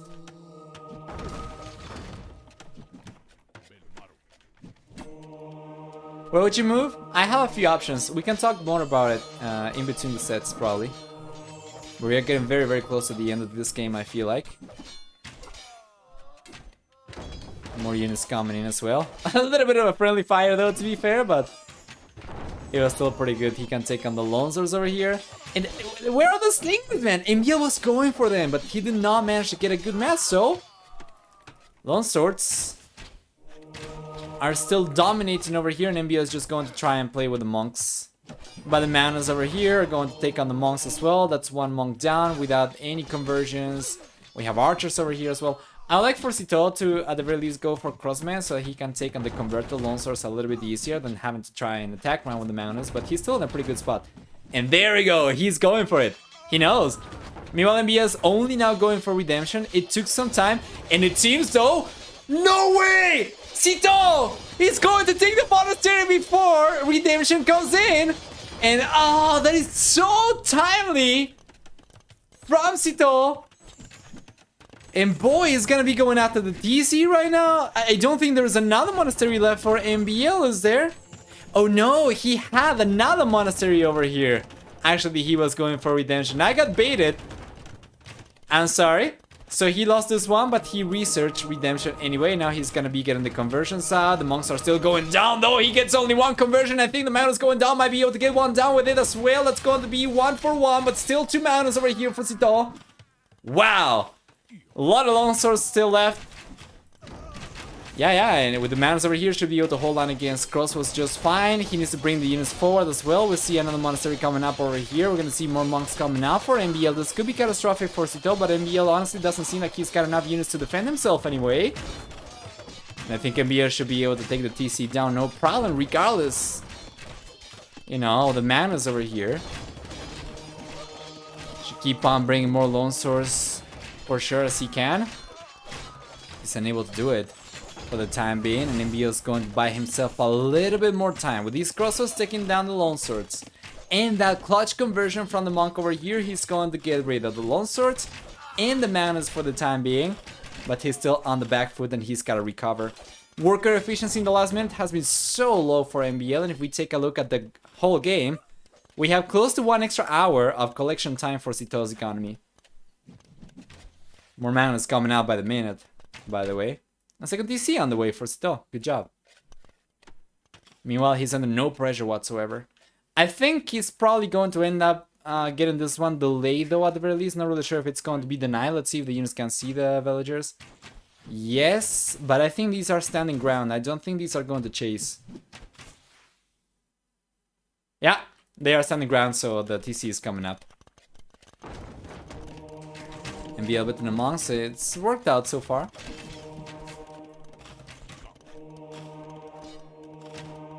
What an amazing performance for Sitaux so far though, to be fair. Crossbows are not going to be the most effective until he gets ballistics, which I would love for him to go for, but he doesn't have the resources to go for a university. So yeah, he's getting pushed back right now. MbL's been able to survive. He just never dies, man. You know what they call MbL. You know what they used to call MbL anyway. I don't think I've heard anybody call him the cockroach anymore in the last few months, but yeah, that's because he's able to hold on so well. And take a look at that. Now all of a sudden MbL's got more military units. He's coming forward with lone swords of his own. We have some crosses over here from Sitaux, but he doesn't really have too many. And yeah, all of a sudden, you know, MbL's been able to stabilize and come back into this game, despite all the pressure from Sitaux over there. Let's take a look at the total amount of resources collected so far. About 1,000 extra resources for Sitaux. He's got a better KD and he's got a better eco KD, so he should still be in a pretty good spot.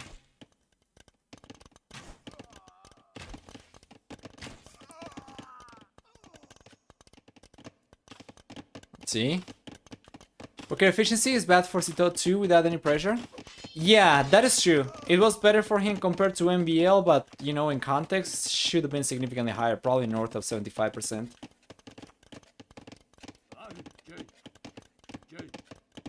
This could be really good for MbL as well. Yeah, he's gonna start getting some villagers down. Wow. He's coming back. MbL's coming back. He's going for Eagle Warrior right now as well. I'm not the biggest fan of Eagle Warrior, as Sitaux has been going for lone swords, but anyway.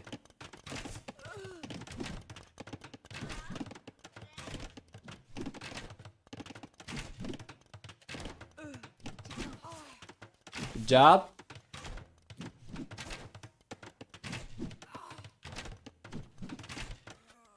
There we go. Yeah, it doesn't seem like Sitaux was paying too much attention over there. Right hand side. A little bit better. Left hand side. Yeah, MbL is going to clean this up. Unbelievable, but Sitaux is actually coming back. Sorry, MbL is actually coming back. 38 Militarians to 20 as well. Sitaux AFK? No, he's here. Like, that can legit be an issue, you know? Sometimes the players drop and they have to restore, but no. Not this time around, just MbL overwhelming Sitaux. It's gonna be able to go up to the Imperial Age faster. Are you kidding me? Oh god. Was a late game comp for MB though. Eagle Scars, Slingers versus Chance Scars Arbs. MbL, I think if he goes for Kamayuks, that's going to counter pretty much anything that Sitau's got to throw at him, but it's going to be such a tricky unit to get to. He needs a castle first. He would have bonus damage against cavalry. It'll do pretty well against infantry as well, and they can be even resilient against range units, especially against Malians who don't get bracer. Once you get fabric shields, they can be super strong, but it's pretty tricky. Yeah, I think I go for his own champions. You know, the extra pierce armor is not really going to affect Sitaux too much unless MbL is going for Arbalesters himself, so it's if it's champions for both. As long as production is pretty good for MbL, he should be in a much better spot because of getting Blast Furnace.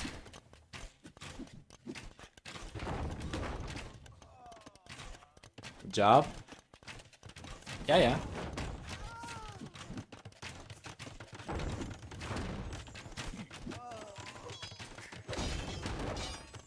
There's a 30C coming up over here for Sitaux and getting denied. Unbelievable game. What a comeback from MbL. Just like really unreal stuff. Reverse sweep might happen. It might happen. You know, after being under so much pressure in this game and being able to come back, I think MbL's confidence certainly going to skyrocket for sure. If it was not the best. Let's see. Oh!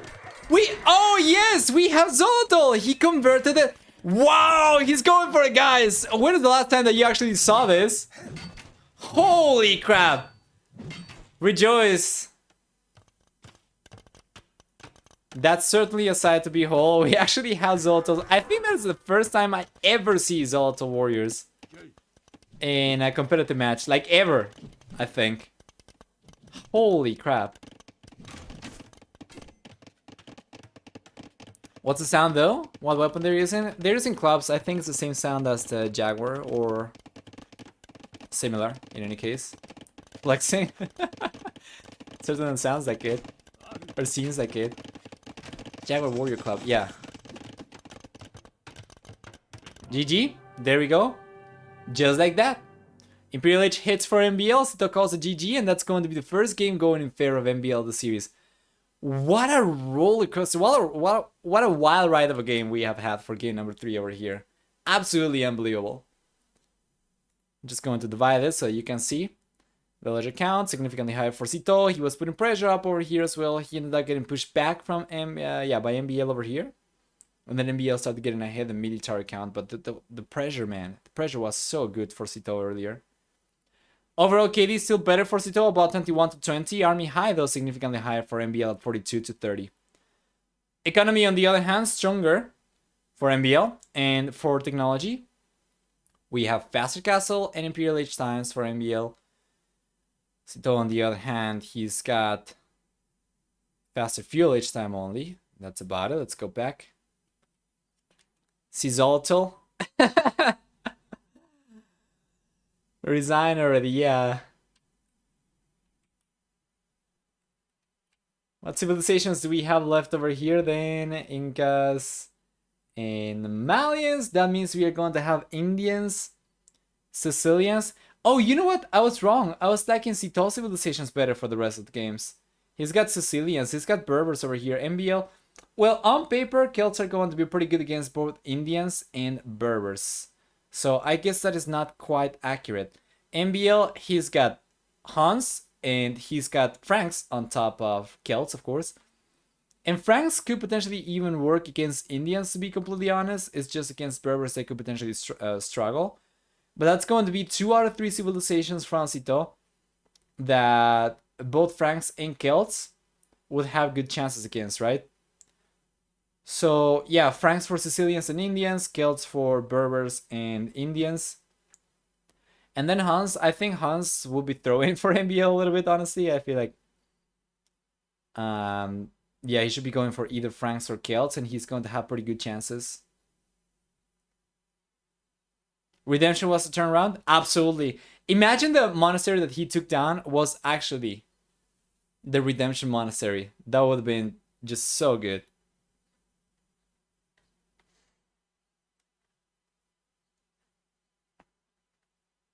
By the way, you were asking.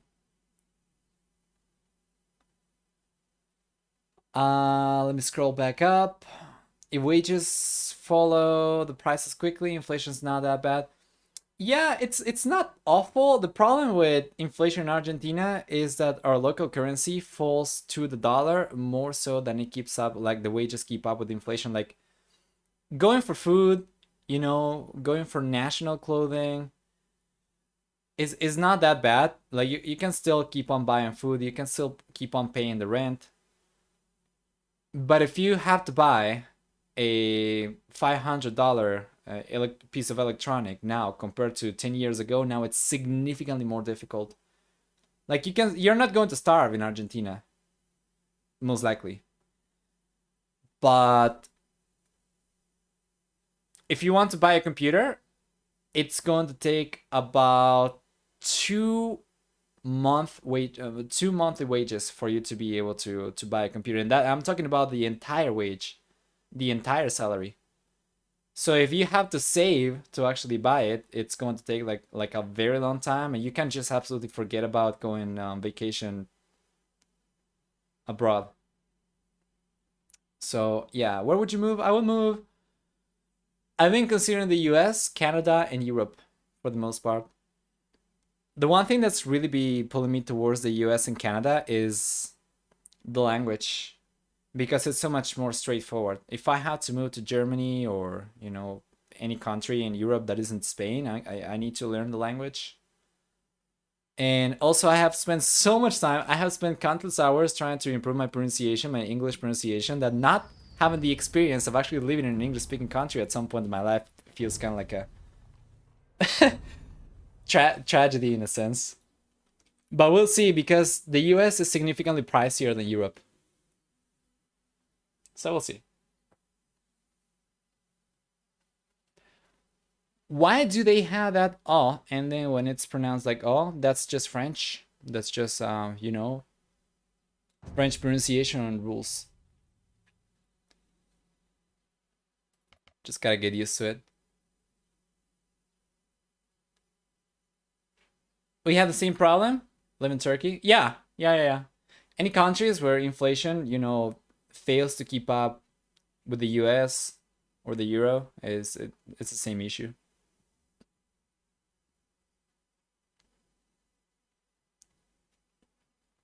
The US, really? I thought about it. I gotta be honest. Some things about, you know, some cultural aspects of the US kind of clash with me a little bit. Like the diet and certain, you know,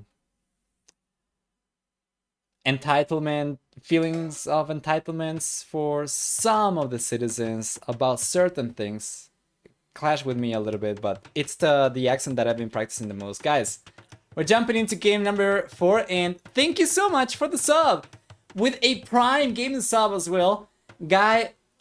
Yeah, guy Fuckies 3, thank you so much for the sub. I'm assuming that's the way that you pronounce that. Okay, guy Fuckies 3, appreciate it, and thank you so much for the support. It goes a long way, of course. But anyway, Spain is cheaper than average EU country. MIB, but I don't want to move to Spain. I want to move, if I move to someplace in Europe, or even if I move to someplace in North America, it's going to be more to the north. I want a colder climate. I don't want never stop in summer like what I already have over here. Let me actually change the colors over here. Once again, we're going to be using red for MbL. And alright, Sitaux is already starting strong over here with the lane. While we take a look at this, I'm just going to close the predictions from the previous game and open predictions up for game number 4, alright? MbL knows about this. Let's see if he's going to be able to stop it. Who wins game number 4? Yeah. You guys have 2 minutes. There we go. It seems like he's going to get away with this one, but then MbL is going to go for the counter one as well. So it's just fine.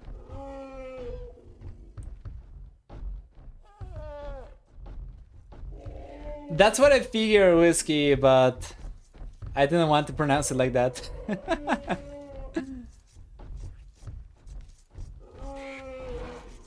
But yeah, I do very much appreciate the sub though. Welcome. Just trying to keep it somewhat family friendly for anybody who might have the stream on their living room TV or something with the kids around, you know. Anyway, Scandinavian countries are the only where I struggle about money. Yeah, I would certainly love the Scandinavian countries, but they are just so expensive, man. So expensive.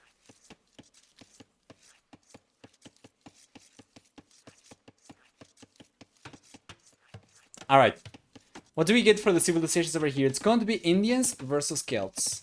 So on paper, MbL should have a significantly stronger matchup over here. If he goes for pikes and siege, there is very little that Indians are going to be able to do about it. So I'm just going to keep track of, there we go, the scout over here. And I'm going to go and check the chart to see if there is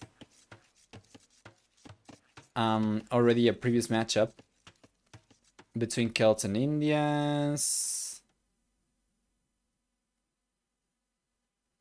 Yes.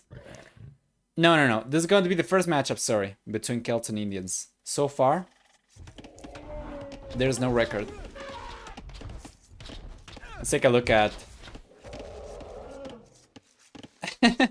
Let's take a look at the map generation for each player. Starting over here on, you know, down south, we have for Sitaux the main goal forward. Secondary goal is going to be on the right-hand side up north, and then the other goal, the secondary goal on the left-hand side down south. While the stone, on the other hand, is on the right-hand side, we have the secondary stone on the left-hand side. He's very, very close to the corner of the map, so going for walls like this, and then like this is not going to be particularly pricey, and he would be able to secure 1 gold for sure. Plus 1, 2, 2 woodlands and a half, I guess. Plus the berries as well. Yeah, that's a pretty good position for Sitau's map over here. Meanwhile, we take a look at MbL on the other hand, and what do we get for MbL? MbL is going to have the main goal in the back. He's got the secondary goal on the left-hand side. He's got the other secondary goal on the right-hand side. Sorry, very far towards the south. As well as the main stone forward and the secondary stone on the left-hand side. So, if he's kind of close to the corner as well, but I think if he goes for walls, he's probably just going to be walling like this instead. And that means he doesn't really manage to secure any wood lines. But it's fine. I think it's very unlikely we are going to see the Celt player come forward with archers or anything. He would be able to secure 1 gold, make that actually the gold and the berries. Ideally, of course, I would certainly prefer for him to go for walls like this, but you know, it's unlikely he's going to go for that. I don't think he's even scouted this area, has he? Well, he knows about the wood line over here, so he could potentially try to get away with this, but we'll see.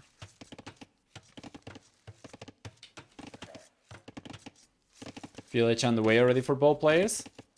A little bit faster for Sitaux. He's going up on 1 less villager compared to MbL.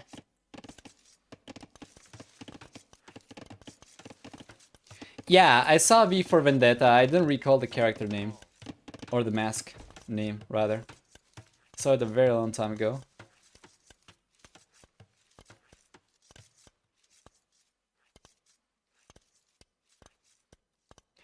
EU costs more than the US unless you're only comparing New York City or something. Is that so? That's very interesting. I thought it was actually pricier in the US because everything seemed to be so expensive. They also pay a lot more, I think. Well, at the very least for the types of jobs that I would be applying to if I cannot make ends meet with streaming. You know, IT stuff. Salaries seem to be significantly higher in the US. Don't remember V's name? Nah, I don't.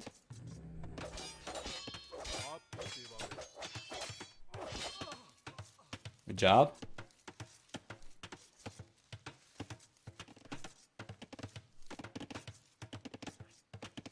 Guy Fawkes? Oh yeah, I don't remember. I saw the movie like a very long time ago. Sorry guys.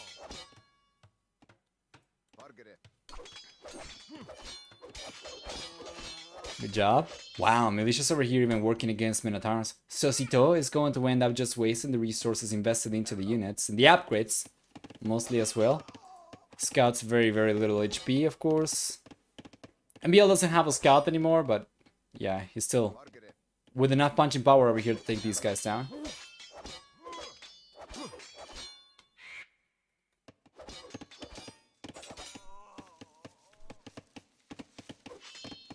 Yeah, there we go.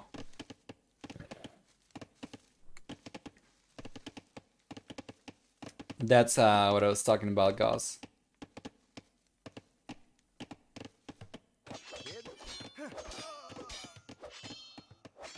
Yeah.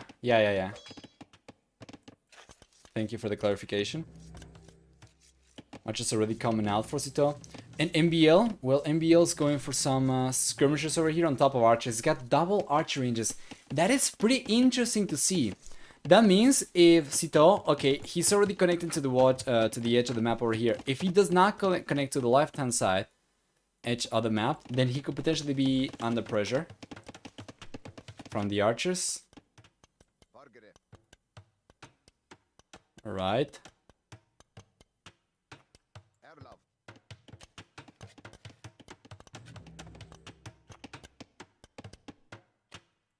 Pushing villagers away from gold. This probably shouldn't have happened at this point. This spot already for Sitaux. No way, man. This is just so good for MbL. He's putting so much pressure up over here. He's got an amazing civilization matchup. Is this really going to be a reverse sweep? Well, I'll tell you what. If this goes in favor of MbL, we would have Sicilians and Berbers left. Alright. For Sitaux. And MbL would have Huns and Franks. He would have to go for Franks. And that'd be kind of awkward. He would have to go for Franks because Huns are going to get countered by Berbers. Well, on paper anyway. I remember that we saw a game the other day in which we had Tatars versus Berbers. And Tatar actually came out on top because they managed to get a good amount of cavalry archers before the Berber player got the camel archer, right? So I guess that could probably be also the case for Huns versus Berbers. For Huns versus Sicilians, I'm not really sure. We would have to wait and see. Because it seems tricky. What about Sicilians? Yeah, we have Sicilians, Berbers. Still left for Sitaux. And MbL would have Huns and Franks. Surprised MbL didn't lane the farm. Is it still 0 HP? No, it's not 0 HP.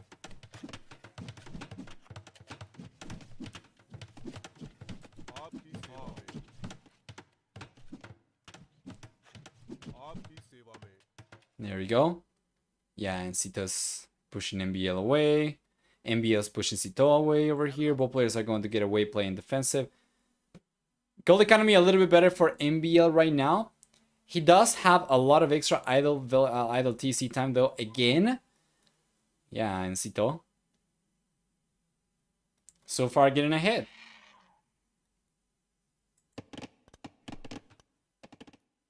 There we go. That's where he got the villagers. Let's go back actually a little bit because I missed this. Yeah. He was able to get the villagers down here. Really good job from MbL. From Sitaux, sorry. Now he is significantly ahead in economy compared to MbL. If he can translate this extra villagers into extra resources, go up to the castle age faster, he should be in a pretty good spot. MbL is not going to become threatening until he gets to the castle age. By the way, I did not really introduce the civilizations too much, but Sitaux with the Indians is going to get cheaper villagers, which is going to really save a lot of resources. On top of the extra villagers he's got right now, the extra food workers not going to be paying quite as much on villagers, of course. Let's see here. Good job. Might be able to get another villager. He's tried to target her with the skirmishes and he should be able to get it. And he got the villager. 4 villagers down so far from MbL to Sitaux's units. Let's get the archers coming back over here. Good job. Might be able to get another villager over here. Very, very weak one. Sitaux is targeting the correct one. Now he is. And the villager's going down. Good job. So far, 5 villagers down from MbL. So yeah, for Indians, despite the, you know, cheaper villages, they're also going to have extra pierce armor and stable units in the castle and Imperial Age, but that's only going to, you know, come into effect in the next stage. Meanwhile, for the team bonus, they get 4 bonus damage from Camel Rider units against buildings. Now, Celts, on the other hand, Celts are amazing. He manages to take another village over here. Sitaux, by the way, from MbL. Celts are amazing, but you need to get to the castle age first. They're going to be attacking 25% faster with siege weapons, and that's another villager down. And that's a huge, huge threat in the castle age.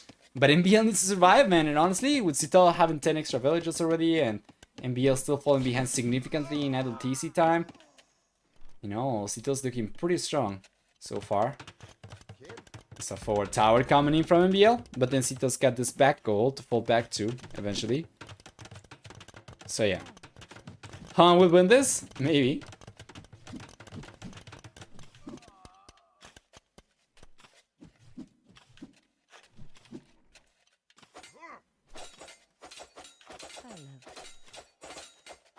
There we go.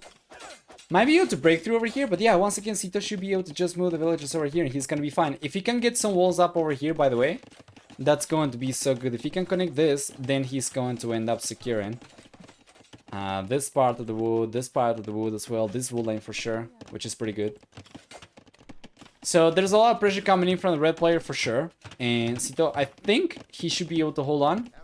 Might end up getting cleaned up over here though for sure, but he's already ahead in population by quite a bit. He's going for bloodlines right now to counter the skirmishers and to take on the villages as well, so the skirmishers are going down. Good job, good reaction over here from Sitaux. Try to get the tower down right now. There's not a chance MbL will be able to save this. Village is coming out right now as well. Good job, good job. We have some archers coming in from MbL. What is it going to do? We have skirmishers over here already for Sitaux. And the archers are going down. It's not even close. And MbL gets pushed away. The tower collapses. And we'll see a villager going down over here. Probably going to see a second villager going down very soon. And I wouldn't be surprised if he was able to get all 5 villagers down over here. He would need to go forward with the scouts though. He's being very, very cautious right now, but still getting a good bunch of villagers down. And MbL sending more villagers forward to try and fight over here. He's just going to go full-on boxing, but if he loses this, he will fall behind even further in villager count. He's already 13 villages behind, and he's got a lot more idle TC time coming up as well right now. And he's just sending everything, guys. MbL is, you know, very deep into this strategy. Sending all the villagers forward, and this is a big issue with trushing. When you're trying to trush, especially this late into the game, we are almost 24 minutes into the game. If it doesn't work, you're out of it. You're out of the game. So he needs to make this work. How does he do that? By overcommitting, by sending more villages, but it's not working out. He does being able to get extra villages down so far, 15 to 0 KOTD. And even though these archers might eventually end up getting cleaned up, what is MbL going to have left to work with? 1 archer himself? 1 skirmisher? 3 villages over here to go for forward towers? That is not going to cut it. Now what Sitaux's got right now, you know, 20 extra villagers to work with. That he can bring over to fight the 4 villagers from MbL without falling behind in economy. Yeah. MbL's made this one messy, but it's gotta be game. It's gotta be over. Yeah. MbL says GG, congratulations, well deserved. Sitaux is going to move on to the playoff stage, taking MbL down with a final score of 3-1. And who would have thought I'm pretty sure not a lot of people. And good job, congratulations to Sitaux. Let's go and take a look at the achievements real quick before hopping back out. We have a better than 3 to 2 KD ratio over there for Sitaux. A bunch of those were villagers. And the 2 to 18 military high as well, with a much stronger economy too. Faster fuel age time as well. And yeah, taking on kills with Indians. Well.